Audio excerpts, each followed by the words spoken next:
totalmente.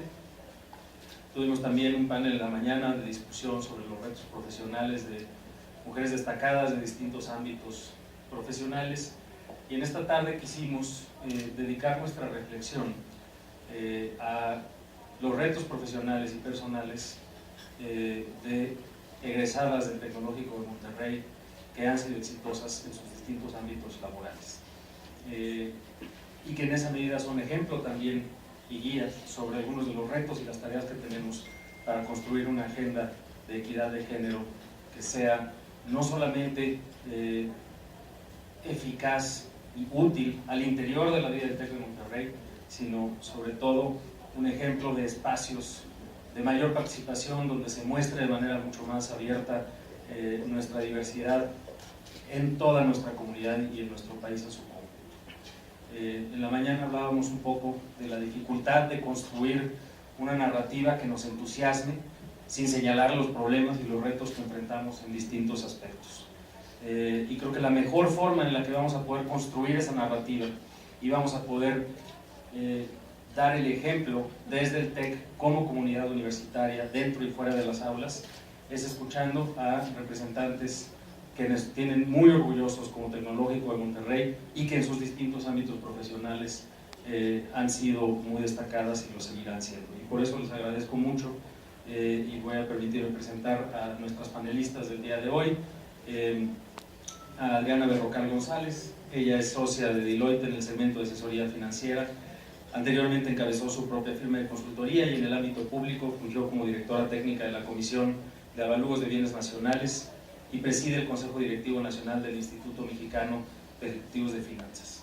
Originaria de Mexicali, Adriana estudió Ingeniería Civil, egresada de la Universidad Autónoma de Baja California, donde recibió el mérito académico como mejor promedio de su generación y cuenta con estudios de posgrado en evaluación y con maestría en Administración de Negocios por la Universidad de Texas en Austin y el Tecnológico de Monterrey, donde tuvo la beca de excelencia al mayor puntaje en la prueba de admisión y el Dean's Award por excelencia académica. Adriana es la primera persona en América Latina en obtener la acreditación en evaluación de activos intangibles por la American Society of Appraisers y la primera extranjera en ser designada miembro del Appraisal Practices Board de The Appraisal Foundation, la máxima autoridad en la profesión de evaluación en los Estados Unidos. Conferencista, autora y catedrática en temas de evaluación, reportes financieros, activos intangibles y gobierno corporativo en escenarios nacionales e internacionales. Habla además de español, inglés, portugués y francés. Muchas gracias, Adriana, bienvenida. Laura Ballesteros es activista, reguladora y experta en políticas públicas, con más de 15 años de experiencia en el sector público y la sociedad civil. Laura es politóloga, egresada del Tecnológico de Monterrey, maestra en Dirección Estratégica y Gestión de la Innovación, con especialidad de análisis de escenarios por la Universidad Autónoma de Barcelona y la Universidad Carlos III de Madrid. Ha sido diputada de la Asamblea Legislativa del Distrito Federal, en donde Laura cambió la regulación del transporte de la Ciudad de México, impulsando la Ley de Movilidad en coordinación con organizaciones de la sociedad civil y el jefe de gobierno, Miguel Ángel Mancera. Posteriormente impulsó la regulación de empresas de redes de transporte como Uber y Cabify, logrando que nuestra ciudad fuera la primera en América Latina en regular estos nuevos servicios, permitiendo además su inserción en este nuevo mercado. Actualmente es subsecretaria de Planeación en la Secretaría de Movilidad del Distrito Federal, desde donde implementa la Ley de Movilidad a través de política pública especializada para movilidad no motorizada, seguridad vial y sistemas integrados de transporte. Su primer acto en el puesto fue instalar la visión cero en la Ciudad de México como política de seguridad vial del gobierno. Y Gwendolyn Perla, bienvenida, Laura, muchas gracias. Gwendolyn Perla es directora literaria en Penguin Random House, grupo editorial. Está a cargo del sello de bolsillo con las colecciones Contemporánea, Bestseller, Clave y Ensayo, de los sellos Penguin Clásicos, Grijalbo Vital, Grijalbo Ilustrados, de la colección GRRM y de varios proyectos de contratación nacional de ficción y no ficción, tanto literarios como comerciales. Es egresada de la licenciatura en Periodismo y Medios de Información del Tecnológico de Monterrey, Campus Ciudad de México, y de la maestría en Cultura Europea con titulación doble, de la Universidad de Deusto en España y de la Universidad Jagellónica de Cracovia en Polonia. Paralelo a su carrera dentro de Penguin Random House, se ha desempeñado ininterrumpidamente como traductora, intérprete y editora externa. Desde 2011 imparte cursos sobre el medio editorial en México. Ha hecho estancias profesionales en Grupo Editorial Santillana, en Penguin Random House Barcelona, en Editorial Anagrama y en Penguin Random House en Nueva York. Formó parte del Fellowship Program de la Feria del Libro de Frankfurt en 2013 y acaba de ser seleccionada como una de las participantes del Fellowship Program de la Feria del Libro de Jerusalén 2017. Bienvenida, Wendy. Pues tenemos, como pueden ver, un panel extraordinario y el tema da para mucho. Le cedo la palabra a mi colega, amiga y cómplice en estas materias, la doctora Inés Say. Muchas gracias. Muchas gracias. Bueno, Adriana, Laura, bueno, ustedes son profesionistas muy exitosas y como Exatex, pues eso nos llena de orgullo. Quisiera empezar esta conversación. ¿Hay algo en la formación del TEC que recuerden les haya aportado en lo profesional y en lo personal?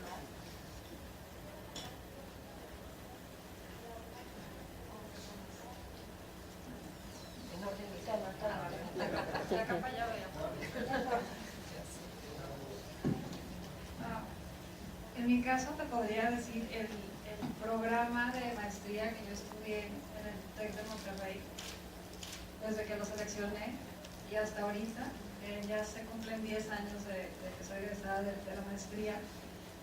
Sigo diciendo que es el mejor programa en México de maestría en administración de negocios. A mí me dio la posibilidad, así en lo más básico, de conocer gente increíble, de hacer amigos que los seguimos frecuentando y a los que valoro mucho. Y en el tema académico me dio la posibilidad de acceder a un programa al que yo no hubiera podido acceder más que a través del TEC, porque era un programa compartido con la Universidad de Texas en Austin, donde teníamos maestros que daban en el programa en Texas y que estaban aquí con nosotros. Yo ya trabajaba, o sea, no había forma de que yo me desplazara a otro país para hacer un posgrado y esa oportunidad me la dio el TEC. Y con la ventaja, además, de que teníamos también maestros mexicanos que veían la parte complementaria del tema mexicano. Pues se podría decir que pues, me dio muchas cosas que yo creo que no hubiera encontrado en ninguna otra institución. Gracias. No quisiera sonar a comercial, pero creo que hay que decirlo. Creo que el sello más importante que me ha dado el Tecnológico de Monterrey en mis casi 7 años de formación que tuve ahí, que me tocó estudiar la preparatoria, ahí después la universidad, tuve acceso a través de una beca a una universidad y a una educación de primera que sin las oportunidades que da el Tecnológico de Monterrey hubiera sido imposible hacerlo, es decir, si no hubiera sido a través de una beca hubiera sido complicadísimo. Me parece que la cultura emprendedora ha sido el primer sello que me ha definido y que veo además como un denominador con todas las personas del TEC con quien siempre me encuentro o de pronto tenemos la oportunidad de coincidir. Y en esta cultura emprendedora podría parecer que hay reglas, que hay un listado de cosas que hay que cumplir, con excelentes promedios, ¿no? Que además creo que aquí todas estamos compartiendo eso, con una tenacidad, con valentía, con persistencia, con muchas cosas que pudieran parecer claves y al mismo tiempo by the book. Pero me parece que justo esta cultura emprendedora lo que hace es decirte que no hay reglas, que lo primero que tienes que hacer es romper el molde. De eso se trata ser emprendedor, te dediques a la política, a los sectores culturales o a los sectores financieros. Cuando rompes el molde te das cuenta entonces que aun cuando no te sientas lo suficientemente preparada para dar el paso, cuando lo das y tienes éxito, estás rompiendo esa frontera que pensaste que no ibas a poder alcanzar jamás. Y es donde enfrentas o tienes tu principal activo o el principal crecimiento al que te das. Creo que las mujeres en esta cultura emprendedora también nos caracterizamos por hablar menos y hacer más. Y eso tiene que ver mucho también con una consistencia de personalidad y también por supuesto que de preparación. Creo que nuestro carácter y la personalidad se definen por las acciones que hacemos, por currículas, por supuesto que firmes, pero sobre todo por acciones. Y creo que en esa parte, insisto, el romper el molde es la primera cosa que nos distingue como egresadas y que nos han puesto como sello. Bueno, yo agregaría lo que ya dijeron mis colegas, 2 cosas fundamentales. Una es que todo el tiempo que yo recuerdo en el TEC, yo también tuve oportunidad de estudiar gracias a una beca, también hay que decirlo, la prepa en el TEC y después gracias a otra beca, la carrera en el TEC, y de no haber sido así, pues quién sabe dónde hubiera salido. Y siempre me recuerdo trabajando en equipo, siempre. Y siempre me recuerdo venciendo el umbral del miedo que no nos atrevemos a cruzar casi nunca, porque tanto los profesores como la energía y el ambiente que se generaba en el aula era de no pasa nada, pasa al frente, no tengas miedo, di lo que tengas que decir, no te va a juzgar nadie porque todos estamos aprendiendo. Y es algo que parecería inherente al sistema educativo de cualquier país, pero no es cierto, ¿no? Y hoy día trabajamos con colegas que no se atreven a decir lo que piensan y que tienen miedo de ser señalados y de ser juzgados.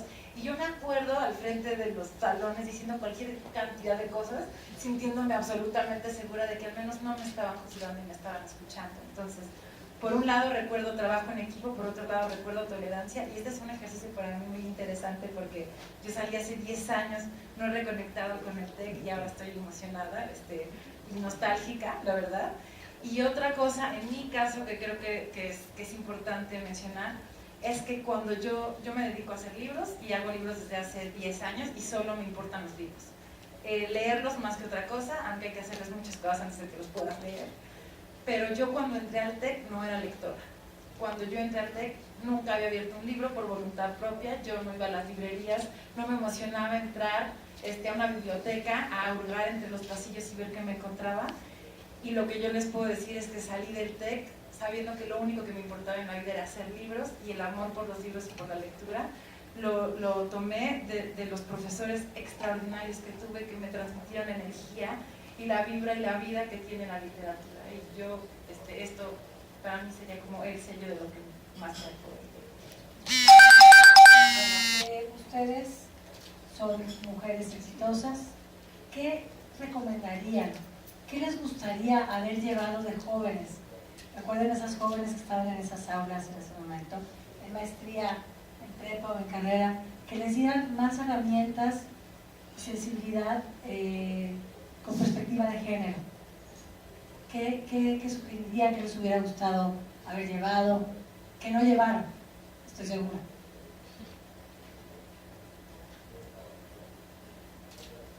Yo te diría que algo que hubiera sido interesante es haber tenido un salón más balanceado en cuanto al número de hombres y mujeres. En mi clase éramos minoría mujeres, como suele suceder, y curiosamente no hicimos un equipo de puras mujeres, pero teníamos un equipo que éramos mitad hombres y mitad mujeres, que fue muy divertido. Te diría que en aquella época, no hace tanto, hace 10 años, el tema de género no se trataba en el aula. Definitivamente es un área de oportunidad, pero por otro lado creo también que es bueno que no haya distinciones en el salón, que todos sintamos que estamos trabajando bajo los mismos estándares y que la expectativa es igual para todos. En lo personal, cuando alguien empieza a hacer diferencias porque soy mujer y como que tratando de darme una ventaja, entre comillas, o alguna consideración, cuando estamos en un campo abierto y por así llamarlo de competencia, me parece que ni es justo y en mi caso no es bien recibido. Entonces te diría que sí hay que trabajar en el tema de concientización dentro de las aulas, del tema de diferencia de género, y seguir trabajando en una mentalidad de igualdad, pero no como para hacer un favor o reconocer una desventaja hacia adentro, sino en un plan más macro de cambiar conciencias. Yo creo que nosotros no nos podemos quejar de las oportunidades que hemos tenido y de lugares a donde hemos tenido acceso, pero sí hay un mundo allá afuera donde hay mujeres que sí sufren en todas las etapas de su vida para tomar decisiones, para hacer elecciones, y allá es donde hay que trabajar. Entonces, que la fortuna que hemos tenido nosotros más bien busquemos cómo permearla fuera de nuestros ambientes. Yo creo que lo resumiría en una palabra, y es además una palabra que se usa mucho hoy entre el trabajo entre mujeres, y se llama sororidad. Creo que es algo que me hubiera encantado que en las aulas del TEC también se nos hubiera enseñado, y lo digo a medida de un mini reclamo, y es un mini reclamo en positivo, porque gracias al Tecnológico de Monterrey nunca me confronté con mi situación de mujer, sino hasta que salí de las aulas. Es decir, el Tecnológico de Monterrey generó un área cómoda, de género, equitativa, sin ningún tipo de diferencias, en donde no me percaté de mi condición de mujer, lo cual me permitió, por supuesto, desarrollarme de manera exitosa, de manera mucho más profunda, sin saber que en la vida real. a mi salida del Tecnológico de Monterrey tuve también la oportunidad de tener oportunidades laborales bastante similares, pero las cosas cambian. La inversión en política, ustedes saben que el ambiente político se cuece aparte, ha sido sin duda un ambiente que pone a prueba todo lo aprendido en el TEC o en cualquier aula, y creo que en esa parte este espíritu de compañerismo, de solidaridad, de equipo con las mujeres es algo que se tendrá que transmitir desde un principio, no solamente por ser condescendientes en materia de género, sino porque somos equipo. Lo que le pasa a una nos pasa a todas, y entender esto, a veces es tan complicado acceder a los puestos de poder, crecer profesionalmente, avanzar, es tan complicado para las mujeres que luego nos tomamos muy en serio ese avance y tratamos de bloquear a las que vienen atrás por la simple y sencilla razón del trabajo que nos costó a nosotras. Ese equipo, ese espíritu de compañerismo creo que es algo que desde las aulas se aprende y que sin duda es algo que hoy hace falta en la parte privada, en la parte pública, y me encantaría ver a estas funcionarias, a estas altas ejecutivas, o estas altas voceras de la parte cultural de nuestro país, sabiendo que de ellas depende también el crecimiento del resto de las mujeres que están con ellas abajo, a los lados o arriba, y creo que eso es algo que nos hace falta desarrollar. Yo estoy totalmente de acuerdo con lo que ya se dijo aquí. Yo comparto tu perspectiva esta de creer que dentro del TEC, y así como es algo que se agradece, también se reclama, es una burbuja, ¿no? Lo que se vive ahí dentro efectivamente es sano y es equitativo, pero yo también apuntaría, y además también creo que hay momentos en la vida para poder hacer conciencia. Y el tema de género es duro, es complejo, tiene muchas capas y muchos niveles.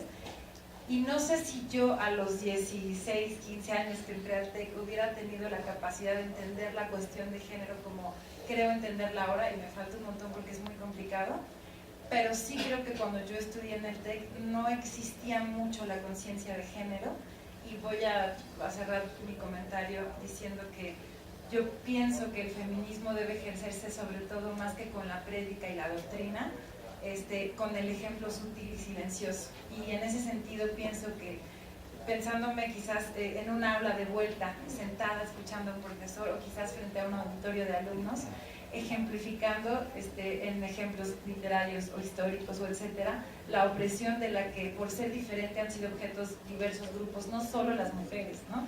Ahora te comentaba que estábamos trabajando con una mujer extraordinaria, transexual, y infinidad de grupos y de minorías que en este país que siguen siendo retrógradas, siguen siendo marginados y siguen siendo discriminados.